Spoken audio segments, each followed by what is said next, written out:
Well, hello there, and welcome to another episode of Sorry, It's Discontinued, a podcast about the reality of retail and the people who keep it going every day. I'm Hillary, and I recently sat down with my friend Alaysha.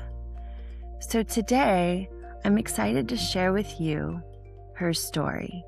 We worked together for several years at Chanel, but our paths first crossed at the very beginning of our retail careers at Foley's. When I sat down with Alaysha, she shared the journey that took her from Lafayette, Louisiana, to Houston, Texas, and ultimately to the career she dreamed of all along. Inspired by childhood memories of watching her mother apply fashion fair makeup and wear her favorite fragrance, Angeli, Alaysha fell in love with beauty at an early age, and that passion led her behind some of Houston's most iconic beauty counters, including Lancôme, Chanel at Dillard's, Chanel at Saks Fifth Avenue. I mean, come on! And through faith, determination, and a willingness to take chances, Alaysha continued following the path in front of her while never losing sight of her ultimate goal: real estate. And today she leads a successful team at Fairdale Realty while balancing life as a mother to Annalise, a partner to Joseph, and a thriving businesswoman. Alaysha wears many hats, but throughout every chapter of her life, she has remained grounded in her faith, her family, and the relationships that matter most. So join us as we talk about beauty and family, friendship, faith, and the unexpected paths that often lead us exactly where we're meant to be. Have a seat, grab a cup of coffee, and let me introduce you to my friend, Alaysha. Sorry. It's discontinued. So before we get into it, as they say on podcasts, I have to introduce you my incredible friend, my amazing inspiration. There's so many words. I am always mesmerized and have always been just in awe of you. My dear friend, Alaysha Durall is on Sorry, It's Discontinued. And I am so grateful to have you here today, especially this morning at 8:15 a.m. I am grateful to be here at 8:15 a.m. on a weekday. I've usually done 15 things, so this is perfectly fine. I was gonna say, are we gonna cry now or what with your intro? Thank you so much for the introduction. Oh, thank Thank you you. so much. The feeling is mutual. Yeah, I just can't thank you enough for being here. And I'm impressed by you because I didn't see that until this morning that you had emailed me at 12:30 last night. Then, so this morning I'm looking at that and I'm like thinking to myself, we're gonna sit with each other at 8 a.m. When does Alaysha sleep? My God. That's a very, and I know you're so busy and you still have, a kiddo at home that's, well, how old is your daughter? So Annalise is 13. She made 13 in January. So it's that really weird phase. Yeah. In fact, yesterday, I have a story for everything, every phase of it Oh, all. share a story. Yeah, so yesterday we were having dinner and Joe got up and, went to the room and she and I were sitting there and I thought to myself, oh my God, I'm so tired. I was like, I'm gonna go and relax, but I hadn't gotten up yet. And she was still sitting there and then she, propped her legs up on the chair and she just started like sharing a story about school. And then that story went to another story. And then we had a lot of back and forth. And I realized like afterwards, I was actually teaching her how to be a friend and how to recognize friendships that are worth keeping and friendships that are worth dissolving if you have to. In that Yeah. moment, I was like, wow, this is what being a mom is about. And in that moment, I was like, she must feel like I'm her best friend and I feel the same way. So I was like, there's a learning moment in all of it. If I would have gotten up and just gone to the room, we wouldn't have had that moment. And Yeah, it so, happened so naturally and casually, and then she felt so comfortable to be able to share something with you, and also the fact that you were listening and able to give feedback 'cause 13 is hard. It's hard. yes. Being a mom of a 13-year-old, of a daughter in that time. Is she still in middle school? So it's She's still before in middle freshman school. year? Oh, Yeah, well, she's wow. 7th grade going to 7th 8th grade. grade, and she transitioned schools in January, so, like, literally halfway through the year, and so it's a new school, well, since January, Yeah. but getting adjusted to, like, different things, different people, which Annalise has a lot of my personality in terms of we make friends really easy, people will gravitate towards us, She's but sometimes magnetic. she is. Sometimes she struggles a little bit with keeping them. So I'm like, it is that phase. It's that time. They're Yeah, all it kind of is. feeling the same way. So, and what I noticed yesterday about our conversation is there was no judgment from me. There was empathy, and she felt it. And I had to start because normally, like when we talk, sometimes I'm like, oh my God, this such and such is whatever. Yeah, And you so, just react. I did that exactly. a lot. I did that a And lot, and I've I learned that regret she it. doesn't, yes, she doesn't like the reaction. She doesn't like Yeah, the and then she shuts down, reacting. and then she won't share anything in the future.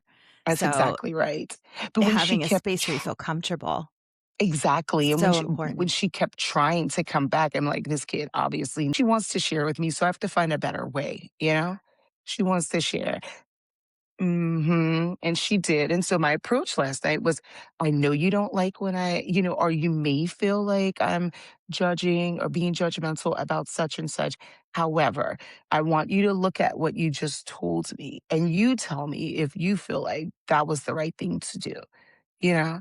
As a Yeah. friend, would you have done that? And as a friend, if she's doing that with you, just imagine she's doing that with the other friends too. So you have to look at things a little bit deeper. And her response was, yeah, yeah. Like, so I'm like, okay, this is working. I like it. Great job, Alaysha. And it's 'cause it is practice. It's like lessons and exercises really in parenting, getting that ready before she goes into high school. I, Exactly. it's impressive. Well, okay, so I'm excited to get into your story. We're just gonna get in there. We're gonna go Let's into get your in it. story because I'm always fascinated to ask my friends and guests on the show, what was the time you remember going back to when you were younger? Or what was the thing that you remember being so passionate about when you were a little girl? Did you find yourself in love with like makeup and clothes, or was it art? What were your passions, and was there somebody who kind of really inspired you at that My time? goodness. Yes, this is really easy for me. It was my mom. She was always so pretty with her pretty makeup and her, fragrances and all the things. And so, since a little girl, I always sat with her when she would put her makeup on. She would sit and, be in the vanity, and I would just sit on it on the side. I was probably 4 or 5, maybe, Oh, you were little. old enough to really know like what was happening. And, Yeah. she would, prop me up on there, and I would just watch her put her makeup on. She was always like going out. My mother was in the military, so she traveled a lot. She traveled a lot. And so Forgotten that she was in the military. she was, Wow. she Do you traveled a remember lot. what, like, makeup and fragrance that she would wear? Did she have any favorites of her own that you still can kind of remember to this day, or even Of smell the course. smell? Of course. Oh my God. She used to wear so she wore fashion fair. That was the thing for women of color back then, right? You were the Such an it thing. incredible, yeah, If brand. Yeah, if you had fashion fair. So she would wear fashion fair. She had all the things. And her fragrance of choice, there were two. One was sand and sable. I don't know if you remember that, but they sold it like in, downtown. And then, obviously they started selling in drugstores. And then there was the second fragrance when she was going somewhere very nice. She would wear this fragrance called Angelique. And yes, I've and heard that name before. I remember it because my sister's middle name is Angelique.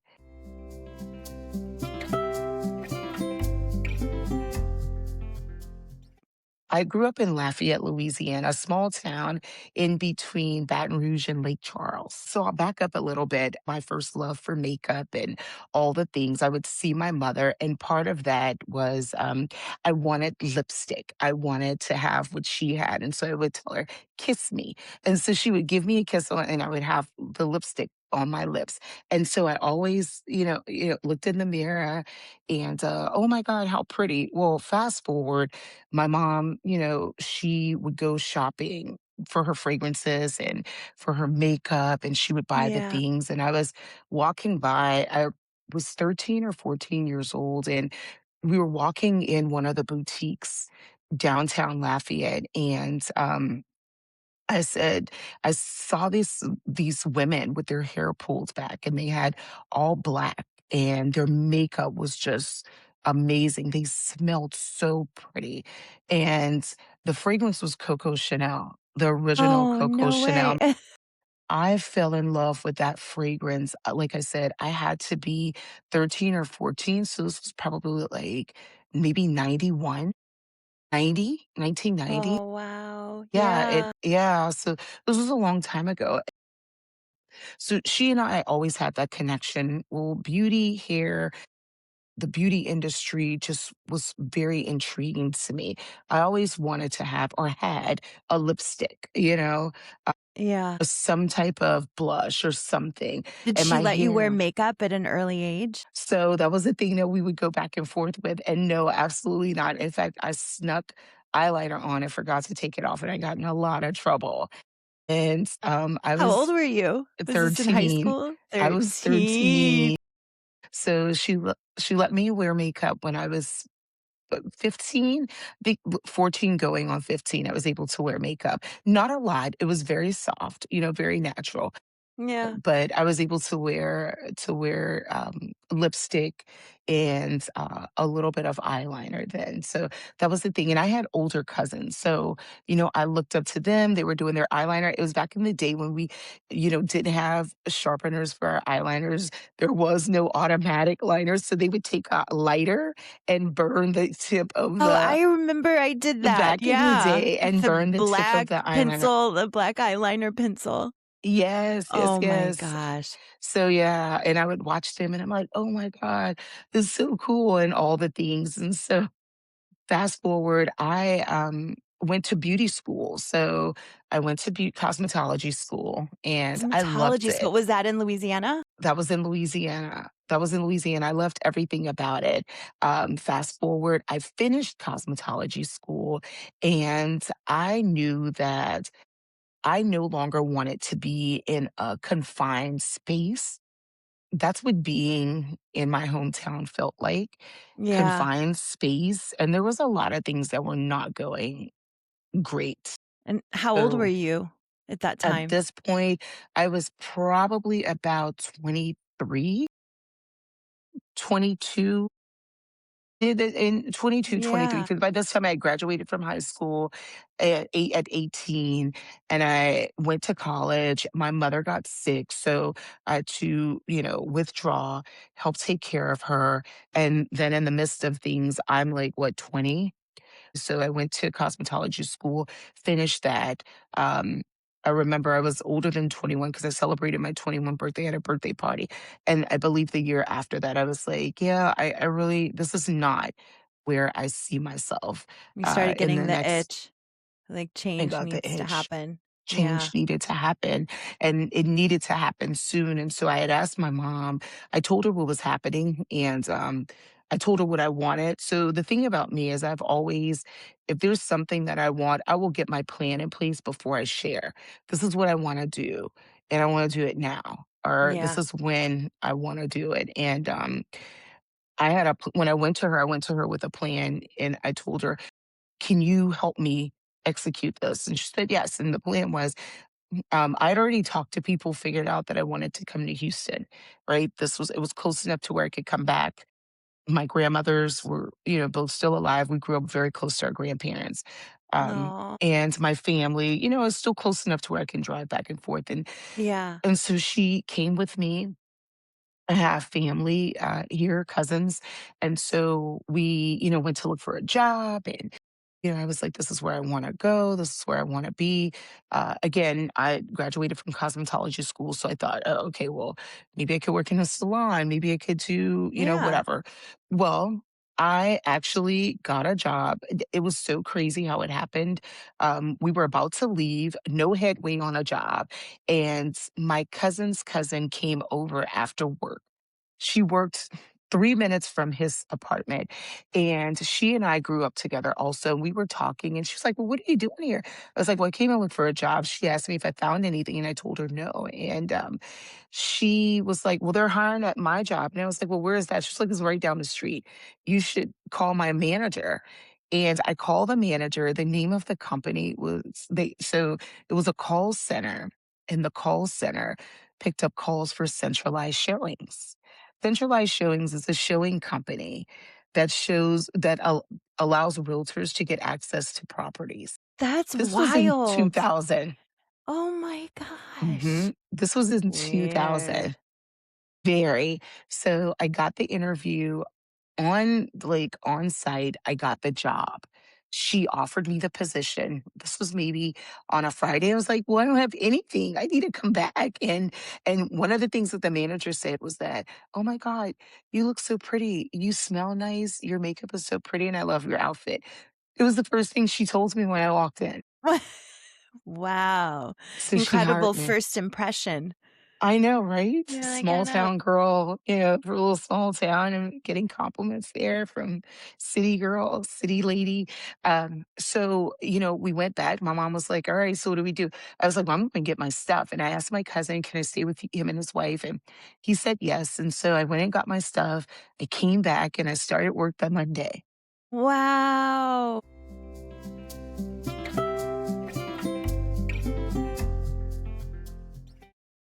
Wow. So you literally you came to visit, you were looking for a job with your mom, you had a plan, you were going to execute it. You thought, "Oh no, I don't have a job." Your cousin pops in the picture. God's like, "Here." Here's a job for you. Now, And what are then you gonna 2 do days about later it? you're like moved in and have a job and Moved and settled with a job. aw, Yes. isn't that Yes. amazing? Such a full circle moment. So, uh, but going from the call center, because you were at this point like 22, 23, and then how did you end up in Foley's at West Oaks So in I was Houston? going to a wedding in Dallas and I needed to find a dress or something to wear. I go shopping and I needed to pick up my lipstick from Fashion Fair. And there was this gorgeous, tall, slim African American lady with this beautiful hair and this beautiful uniform. And she and I were talking. And again, she gives me compliments and tells me, "You should come and work with us at Foley's in West Oaks Mall." Now, did she Yeah. work for Fashion Fair? She worked for Fashion Fair. She worked for Fashion Fair, and, I told her I wouldn't mind it. Now, keep in mind, I had a job, right? And, she goes and calls her manager, Cynthia. Do you remember Cynthia? Oh, I do remember Cynthia. Yes. Cynthia V, Yeah. I believe. I don't wanna say the full last name. So Yeah, she I goes do. She was my manager at the time. Yeah, so she goes to the back and she calls Cynthia. This is all happening in real time, right? Like I go down just to get a lipstick. I knew what I wanted. And she's like, "Oh, you're so beautiful," and all the things. And so I was like, "Thank you. You don't have to come here more often." Um, yeah, so Cynthia comes, we introduced ourselves and she was like, "Can do you have time to talk?" And I was like, "Well, not really because I'm leaving to go to a wedding in Dallas." She was like, "Well, come back when you get back." And so she scheduled an interview for me. And When I got back from Dallas, I went on the interview, and the day that I went on the interview, um she asked me what line would I wanna work for if I was able to, Yeah. work in cosmetics, and I told her, "Well, fashion fair, that's what I wear." And she was like, "No, I think you'll be great for Lancôme."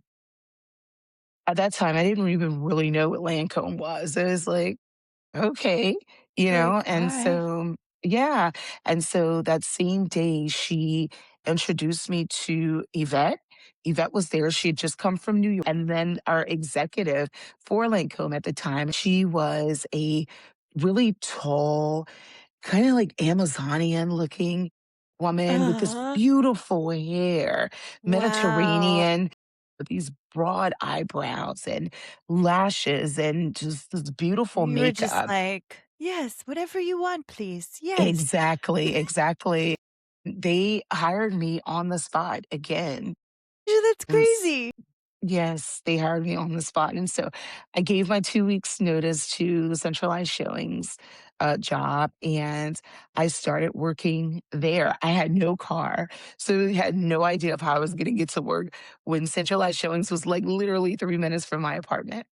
So, anyway, it all worked out. I was there, and yeah, Was it more money? Was it just more appealing it was because more money and more appealing because the with gratis and the oh, just yeah, being and back working in for my field. beauty and Exactly. Being back in the field, right? Because I was doing hair, but I would do makeup, but on a small, small level. And I had never really um, put makeup on other skin yeah. tones, So basically, like my family, my friends, I would do hair and makeup for them. So having that opportunity, like I didn't know it, but I looked at it as an opportunity, right? Yeah, I I mean, didn't it know just it opened then, up but your now. world. Yeah. Exactly, And we and don't being in beauty realize it, school and, like, no, looking back, it's you remember when you started at these jobs, you're like, "Wow, that really opened that door to this, and it I met did. this person," or, "That experience taught me this." It It is absolutely pretty did. incredible. I love it. I met Ellie and Toya, like, we're still all friends today. There was this tall African American girl, Damali, I remember her. You worked with her. She went to Chanel. Well, us having this call today, I'm just like, thinking like everything is starting to come back to me, that whole environment. It's 'Cause just that when I crazy. left and went to Dillard's, I applied. I had just had Trinity. Tren, at the time, I think she was 8 months because I took time off to take care of her. But when I was at Prescriptives at West Oaks with you, I was pregnant the whole time. And then after I left, I got the job at Dillard's Clarence. And so I don't remember how soon after, because it was 6 months I was at Clarence and then started at Chanel. And it was probably like a year and a half, maybe after all that. Mhm. And then Mhm. you came and Yvette came, and we were all working together behind the counter at Chanel at Dillard's. And it was just the three of us at the time, It right? I was the was. part timer, you were full time, Yvette was the manager. And I forget our AE at the time, was it Missy? But I th Yeah, I think it may have been Missy. It was Missy because yeah. Missy interviewed me. You're absolutely right. So here's the thing, Damali, I believe she worked part-time in the evenings for Chanel in West Oaks Mall. So she had kind of coached me about like Missy and told me, and I would talk to Missy when she was there sometimes Uh-huh. working the counter and never really thought anything about it. But there was the redhead, was it your manager at Chanel at the time? The redhead lady? Um, Yes, I know who I can see her you see her face, but I don't face, remember yes. her name. I don't It remember her was name. me and there was Joe, and I know, sorry for the listeners, we're kind of having a moment of just going back in time thinking of all these people we used to work with. Because the truth is, when you work in retail and cosmetics and fragrance, whatever department, we're all so connected. And then it's like you piece all these people. I don't know if you remember that game where people would think back to like Tom Hanks and like how you can connect Kevin Bacon to like all the Yes. actors and actresses from different movies. Anyway, it's just crazy like thinking about all of these people that we're all connected to because everybody knows somebody who knows somebody that knows you. And so Exactly. And I'm it's bringing these people's names up for a yeah, reason. Because they played a pivotal part in some of the things that happened in my life while I was here, which the Chanel manager did as well. And Manaz, I don't know if you remember her. I remember her name, yes, and I can Yes. kind of see her face. Wow. So in bringing that up, it's like you said, we'll get into it later, but that was very significant. Building relationships and having relationships with people, even if it's surface level, is really important. And I believe that's when I really learned the importance of connecting with people, knowing who's your tribe and who might not be, but it's okay. We can still coexist, right?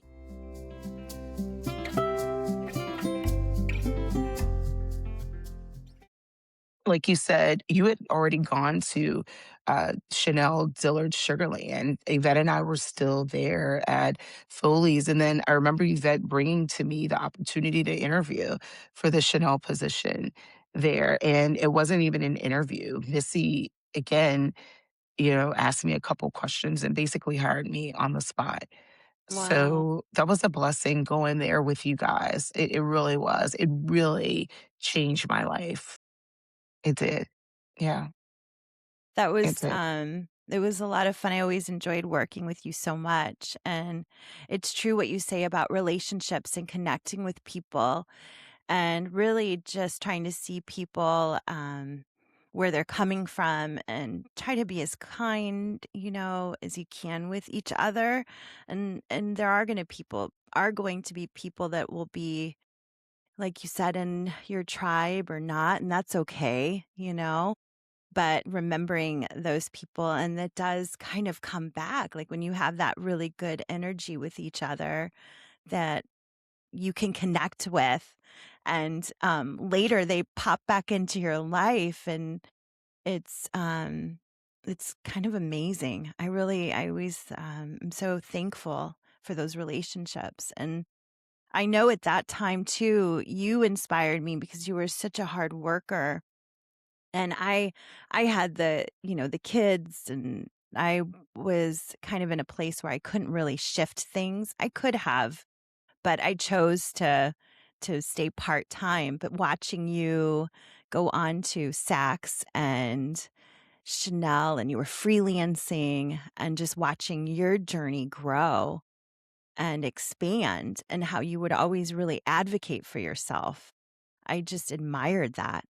You're like, "Well, this is what I'm gonna do. I'm gonna go for it," you know? So, I had nothing to lose, right? I yeah, had nothing to lose and everything to gain. And at that point, I was, free to do whatever it is that I wanted to. I knew that I was in control of my life. And I think that was the pivotal moment when I said, no more of the playing it safe. I'm gonna take chances. And there were so many noises and so many people in the background saying, "Oh, I wouldn't do this if I were you." I mean, that still happens today, right? yeah, But really, I've learned how to get in my closet, so to speak, and just figure out where I need to serve. Where do you mm, want me? Where do I need to serve? And, yeah. I feel like going into things with that foundation, you can never fail, right? I Because love that. I say that to myself a lot. How can I yeah, serve? How can I help? And that was one of the reasons that inspired me to do this podcast too, was not only therapy for my soul, but to how can I help support and highlight the amazing people I've met in this industry that are behind the scenes. So I love yes, that. How can I serve? yes. How can How I can I serve? impact and make a difference and grow in my life, inspire? Exactly. And the motto that I use is, as much as I can carry, I can give. As much as I can give, I can carry. So even when it gets tough and things do get tough, A lot of people don't know a lot of the inside. I make it look very easy, but it's really not. Um, but I'm thankful because who else would have had it if it wasn't me? Who else would be given the task of whatever the thing is if it wasn't me? I am honored to take on the role of whatever role I'm playing at that time, right? And I've realized that, God puts you in a place where sometimes other people really need you. They don't even know it. They really need you in the space that you're in. And I learned that and I saw that. And, every single day, that was the reason why I was able to go to that job that probably was not fulfilling all of my needs or, be there for a person that I probably felt like didn't deserve my time, my energy, or even, to have me in the same space. But it was bigger than me. It was bigger than this. It was bigger than the Yeah. feelings that I had. And I had to grow into separating emotions from everything else because it's not about emotions. Emotions come and go, you know? Wow. Yeah. That's beautiful. It's so true. I don't think that's one of my challenges is with every position I've had. It's still in every moment. I'm a pretty emotional person. So if you do my personality test, my emotion is 100%. So, so good for you to be able. I'm like, no, I'm feeling very angry right now. Yeah, Yeah. yeah. I'm very happy. Yeah. Yeah, I've done that. But It's funny because when I was working, and I'll just put this in here. So some of my friends, I have a lot of friends from different walks of life. So you probably wouldn't even you'd be like, You're friends with her?" But one of my she was a coworker that turned into a really good friend. And when I would get mad at work on my sales job, I was selling software. And I was like, they're so stupid. No, silly, silly. I would use the word, it's so silly. And she knew, she would just laugh and she knew I was pissed. And she was like, oh my God. She was like, this is what Alaysha says when she's really pissed and when she wants to say stupid or probably use a really bad word. But instead, she said, this is yeah, so because silly. you don't cuss, right? Well, Do I you do. not I cuss? do. I do. Because I have a pretty bad mouth, but I'm now that I'm thinking about it, yeah, you get frustrated and you wouldn't really cuss, but if you would cuss, you were really pissed. Yes. You Yes, especially in front of other people. Yeah, I probably was really pissed, but I would say it all the time because we were at work and I'm like, "This is so silly." And she was like, "I'm so sorry, I don't mean to laugh," but you say it all the time, like when you're really upset. I was like, and I didn't even I realize am that I that. was doing this.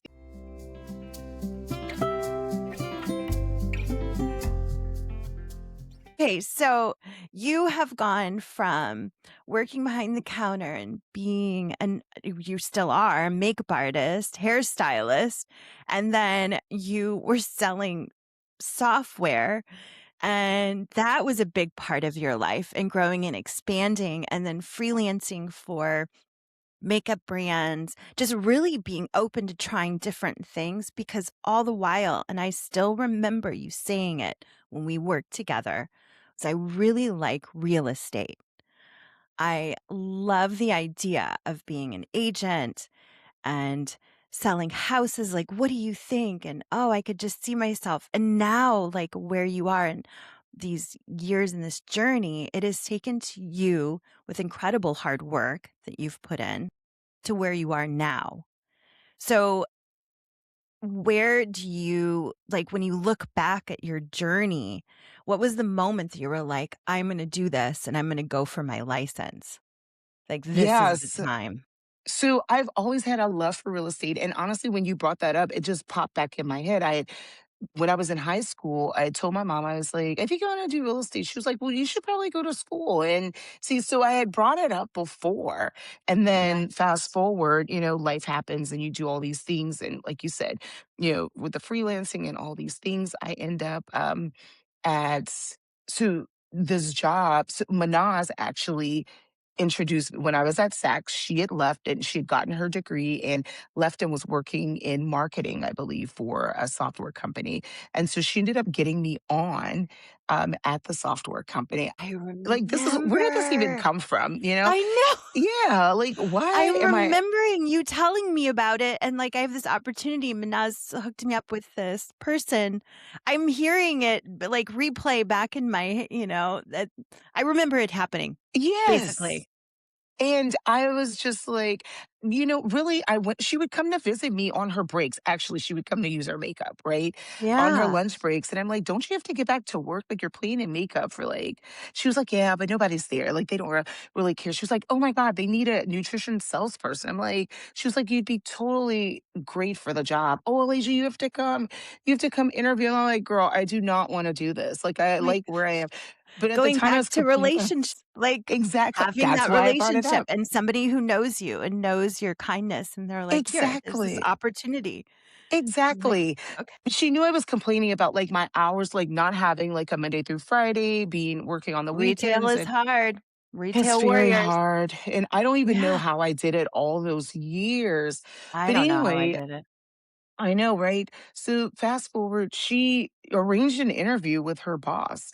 And so I go on the interview and it's a husband and wife and they own their own company and I interview with them and I'm like, I have a job, so I don't really care. I don't know anything about nutrition. And it was two of us that interviewed for the same job.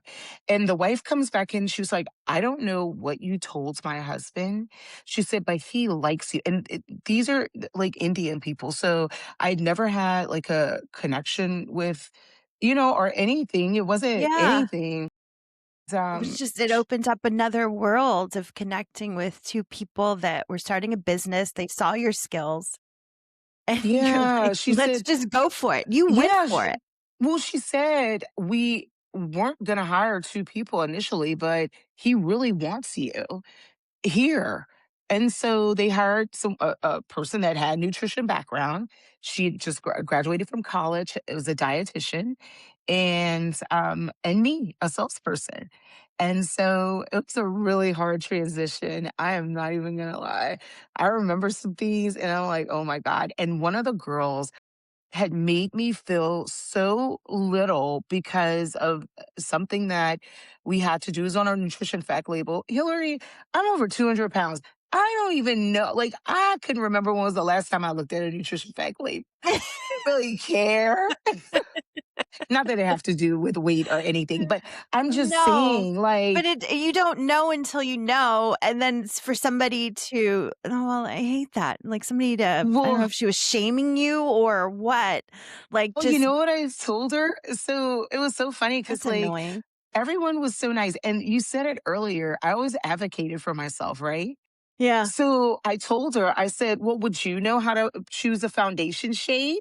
That's what I said. Because she asked me, they wanted us to like just put any numbers in a nutrition fact label so they could put them on the website. Well, she said any numbers. And so, that's what you did. transparent. That's what I did. And she was like, oh my God, you're like, this doesn't even make sense. You're not supposed to, that's not the numbers or something crazy like that. Yeah, And I just looked at her and it was a room full of all her fellow dietitians. It wasn't, oh, it was probably four of us. And I told her, I said, well, would you know how to choose a foundation shade or a lipstick that matches your skin? And they all laughed exactly what you did. And she was like, I'm so sorry. I said, yes, I am not a dietitian. I do not have a nutrition this is background, all but new I'm to in me, lady. sales. Yeah, Yes, I said, but I can sell. I'm a absolutely. salesperson. I've been doing it for a very long time. And my expertise happened to be beauty, makeup, Yeah, cosmetics. And so I think that really like shifted things because the room, they laughed at her and the room just got so quiet and everybody went back to doing their own thing. And I told her, I said, you should probably take this project on yourself, you yeah. know? And so that Like, was that. I'm I willing didn't. to learn, but there's certain things that they're just not in my wheelhouse right now. My expertise is the connecting and selling and being the spokesperson for this brand and really highlighting my sales skills. So yeah, to go on and be expected to know you Exactly. handled Well, it beautifully. Well, thank you. I thought I did as well. And so I would come home and I would cry sometimes. I really would. And so I felt like, okay, so I felt like I was probably going to get fired from the job, right?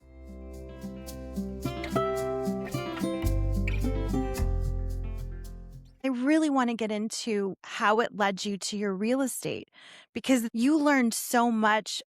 eh, I mean, not to speak for you, but I just remember you doing things that you didn't think you could do, and you learned and you ended up doing them. And that really inspired you to go to school and get your real estate license.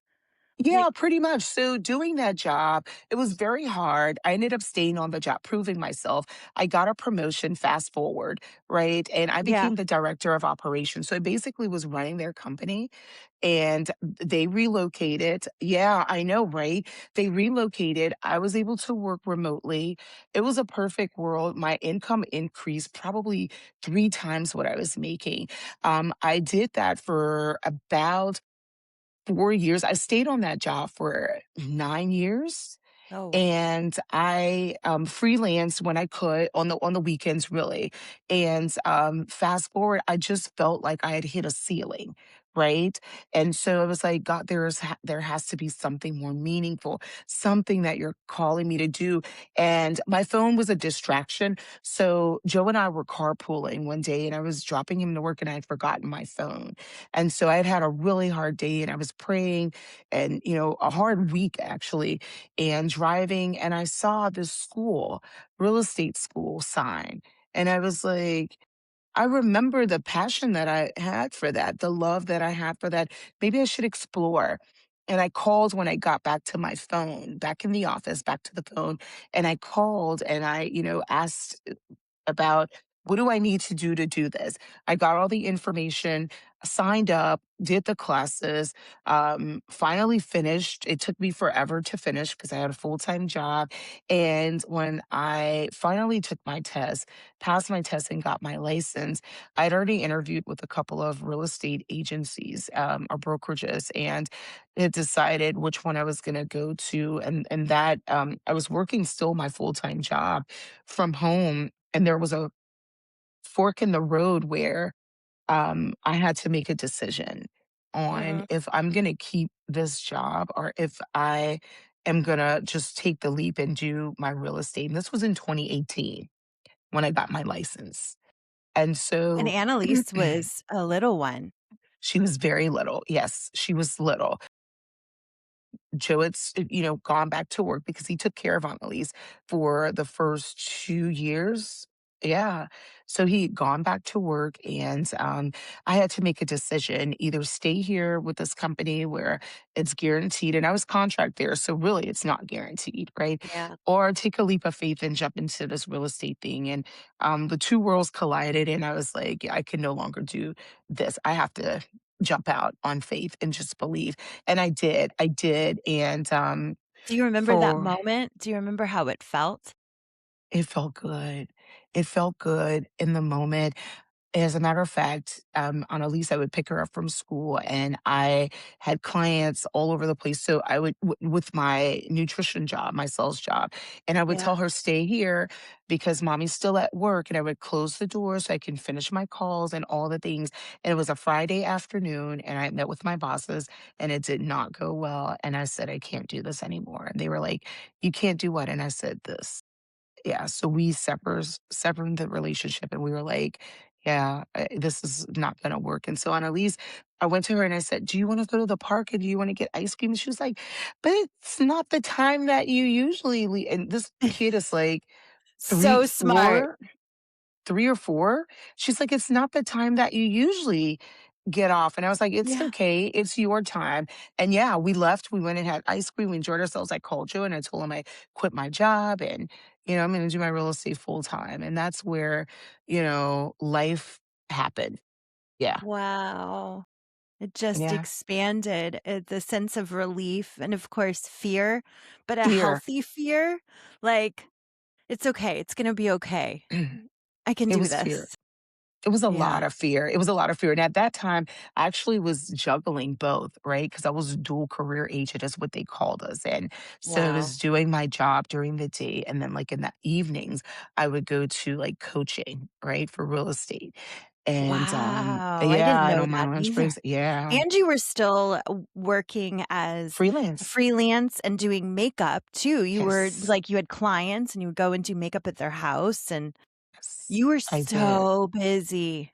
Oh Yeah, my I was working my goodness. regular job 9 to 6. I remember it like it was yesterday, and 6:30 was when coaching started, so I would jump in my car and go drive to Cinco Ranch and, do my coaching, and then, there was a crossroads because, training had started. It was coming up, and it was all-day training, so I had to make a decision. There was no evening training at the brokerage, and I had to do the training. It was Yeah. called, like, Night, and it was, like, the introduction to real estate and the standards and procedures that we hold our agents to if you wanna Just be at this you had brokerage. to do it. So I had to Wow. do it. I tried to And take then vacation, and they wouldn't let me, and that's when I was just like, "No, I gotta go." like, I Yeah. gotta go. Well, Mhm. I'm looking now, this was how many years ago? So this was, you said 6 years, 7 years? Oh, my Well, it timeline. was on it yeah, so it was 2018 when all of this shifted and Okay, happened, 2018. going into 2019. So I entered 2019 as a licensed real estate agent with, Keller Williams. And, yeah, and I also entered with no income. So it was another shift.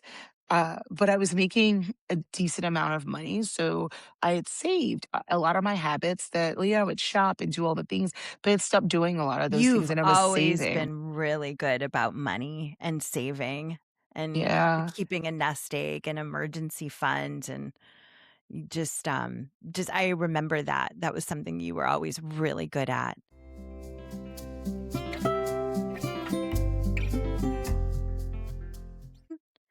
I really wanna get into what kind of transition to where you are now. I I watch you and, on social media, and even like your awards or recognitions and your growth and all these years and all that hard work. It's just how it's just paid off, and it's just tremendous what you've done in all this time. So, can you tell me more about what you're doing now, and then kind of go into like your transition of, like you were talking about, let me restart that. Can you go into where you are now and what is happening in your life right now with being a mom Absolutely. and working in real estate?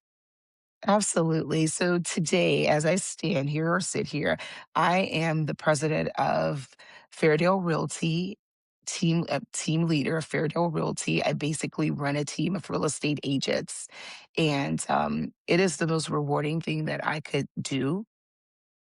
It all started from me kinda going through what I would call the trenches of real estate and, still being able to or asking, "How can I give back? How can I pour into people? What can I do?" Right? So, Mhm. again, 2019, I entered this phase of, "What have I done?" I'm excited about it. "What have I done?" Newly agent, just learning all the things, doing all the classes, and, you know 2020 running out of money, right? I had saved. That's where, we were talking about. And, fast forward to 2020 during COVID, all these things were happening and everyone was pretty much feeling the same way I Yeah. was feeling, right? Because there was no income. Yeah, it was a And scary time. very scary time, very scary time. During that time, I also met with a friend that had gotten laid off of her job and started a makeup company.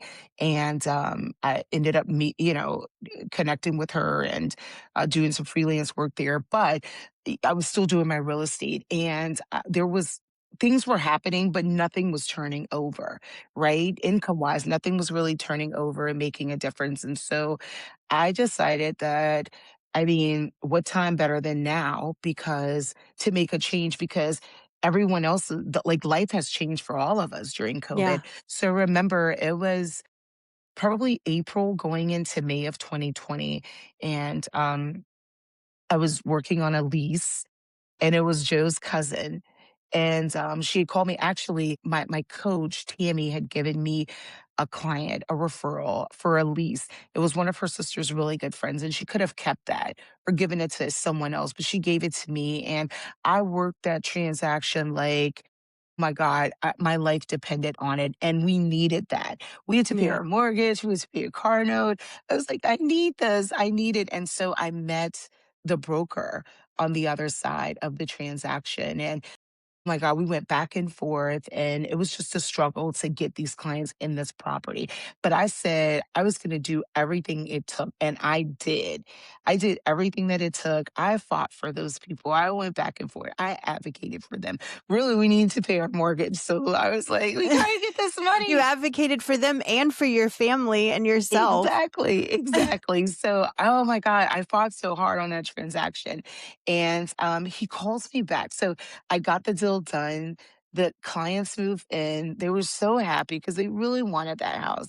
And I was Yeah. so happy to do that for them. And it was my first transaction. And then I got another client, same thing. It was a lease. But during that time, the broker, agent on the other side calls me back, and he was like, Do you want to? I remember those words so clearly. I had a hard time getting to him, and we would go back and forth on the phone. I'm like, dude, can you just say yes or no? Pick up your phone. Like, so then after the transaction, he was like, Do you want to build success? It was almost like a infomercial or something. He called and he was like, Do you want to become successful? I said, Well, it depends on what success looks like on your end. Of course, I always want to be successful.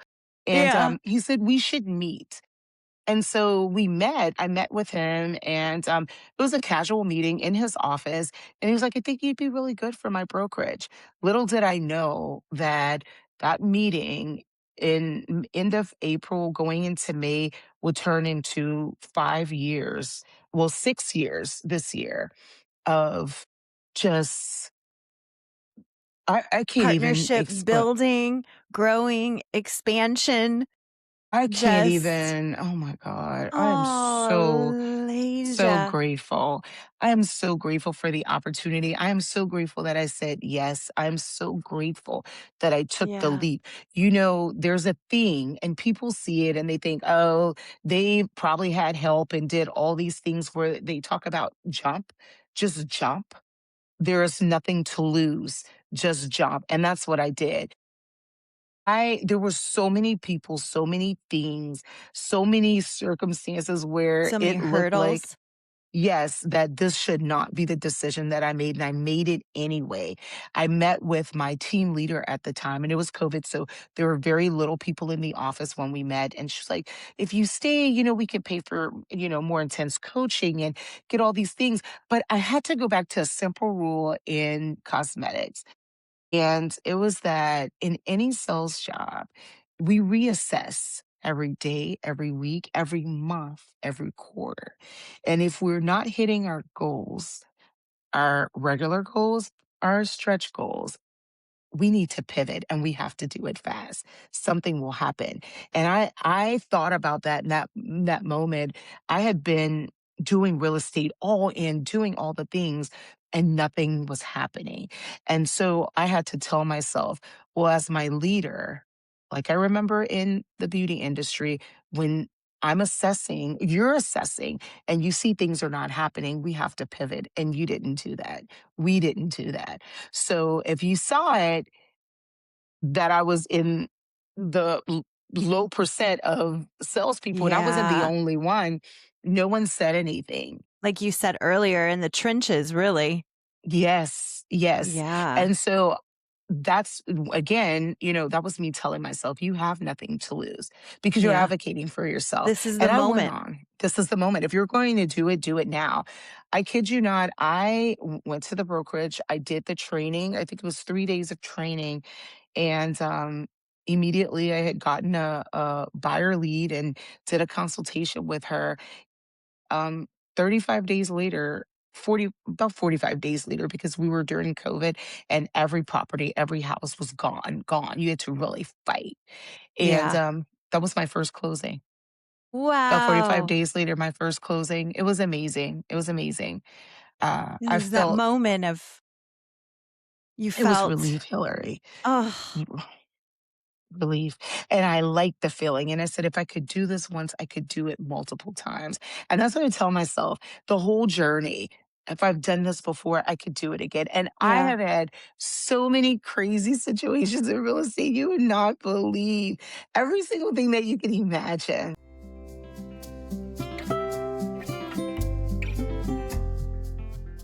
Fast forward, so my broker, at the time, he had been asking for a few years, "Hey, I wanna retire. I'd love you to run my brokerage." And, at the time, 21, 22, that wasn't really it was like, "Yeah, let's just give it some time." It was a no for me. It wasn't the right time. Yeah.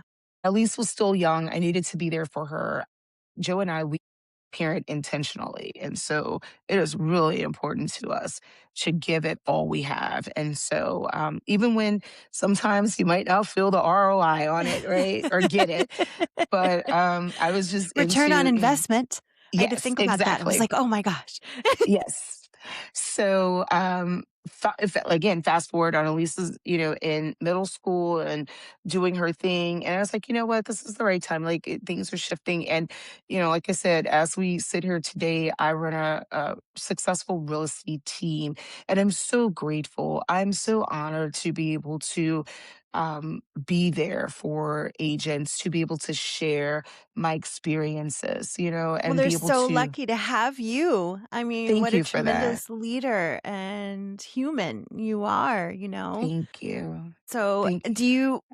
you're starting to feel kind of the itch, or like where do you see yourself in 5 years? My God. So I had this revelation, right? So I've always been intrigued with educating people, pouring into people, helping people. And I really see myself coaching coaching professionals, whether they're in real estate or not, kind of going into businesses and helping them restructure almost as a consultant, restructure like what is it that you're doing now and what is it that we can do to restructure the business. And it's crazy because I'm a visual person, so I saw this firm, you know, this coaching firm, and Okay. with, diversity, for people, diversity, and us having a thriving business where we're, doing a mixture of both, right? We are coaching, we're pouring into people at a very, very high level. And we're also coaching business owners, CEOs, presidents of companies to be able to help their um, tribe, their Yeah. ecosystem Really help improve. support their team, build a better atmosphere, work environment, which inspires their team to grow, want to learn, be passionate. I mean, that's so important. I love that. Yes. So you're Yes. starting to see that as an inspiration, something you'd like to do? I am, because a lot of what I encounter is that these leaders, there's a small percentage of them that are, doers and that will be on the other side of extraordinary, right? Yeah. So those same people, though, I think they have all the tools when it comes to business, and when it comes to building. But I think sometimes where they can use a little bit lifting is when it comes to people, because Yeah. people is the core of it all.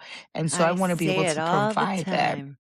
People, Yes. yes. People, the heart, it starts there. It's the people. And sometimes the answer is not the turnover. The answer is pouring in a little bit more, because not only can you reclaim, what you may feel like has been lost from that relationship or that person or that situation, but you can help build that person up. They may not be ready right now, but some of the things that you pour into them, they can take and use later on in life and give the gift that keeps giving, pour into other people. And so that's what I want to Absolutely. do with my life. That's where I want to be. I want to leave a legacy. I want to leave a Yeah. trail, It's how you want to serve. it's how I want to serve. Oh. Absolutely. Wow. Alaysha, I am so grateful and thankful that you came on today. And uh, I want to just leave those words just kind of hanging there. Alaysha, I can just see you in the future, um, expansion, your growth, inspiring people. And I'm so thankful that I was able to work with you and grow this friendship and to have you in my life. And I know many more people are just so thankful for you. And I'm going to have your information. I'll have your socials on the episode so people can find you. And I just thank you again so much for being on Sorry It's Discontinued. Thank you for having me, Hillary. Thank you so much. It was a Yeah. pleasure. Aw. Thank you so much for listening to Sorry It's Discontinued, the podcast that brings you the reality of retail and the people, brands, stores, and products we all love. If you enjoyed today's episode, hit follow, leave a review, or share it with a fellow retail warrior. You can always connect with me or support the show at sorryitsdiscontinued.com or buymeacoffee.com/sorrypodcast. Now, this podcast is independently produced and not sponsored by any brand, company, or organization. All views, opinions, and personal stories shared are their own and do not represent any retailer or brand mentioned. Brand names, product references, and service mentions are included for storytelling and commentary purposes only. But I thank you so much for sitting with me today. And remember, continue to shop in store, support your local stores and your local sales associates. You can even call them and order. It's amazing. And every visit helps keep these stores open so we can all continue enjoying real in-person retail therapy. And I'll see you next time. I appreciate you so much. Bye. Sorry. It's discontinued.